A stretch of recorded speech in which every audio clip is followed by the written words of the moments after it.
one of the best examples of showing Deke's complexity is a scene where he praises Danny as the best young worker in his crew, and then a scene or two later tries to fire him.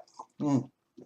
Yeah, and I had mentioned, I think in the Big Al's Gina, I mentioned that there was a time where the black produce guy, George Ozma, had tried to get Danny fired with this. And so we then actually see the scene. And this is another example where in this long meta play, we see references to things. Sometimes we'll see a scene and then it'll be referred to later in a later play. Here's an example where in one of the very earliest plays, the scene is mentioned that George tried to get Danny fired, and now we see what happened. And you know, it's a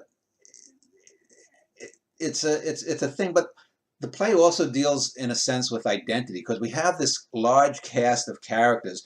Almost all of them are kind of over the top, but not real over the top like you'd have in a sitcom. They're believably over the top, and we have it bookend. Well, the two major sort of things that bring this play even more depth is there's the idea, the book ending, or the use within of the game show that To tell the truth. yeah, to tell the truth, or something very like it if we can't get the rights.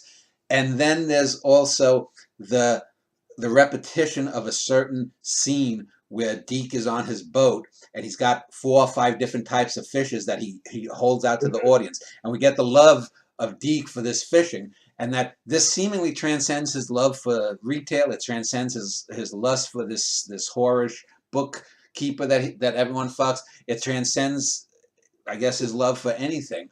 And this gives a sense that some people have these little quirks and whatnot, and but I guess you can ask about that later. But these sorts of scenes are what deepen Deke and prevent him from just being a cardboard cutout.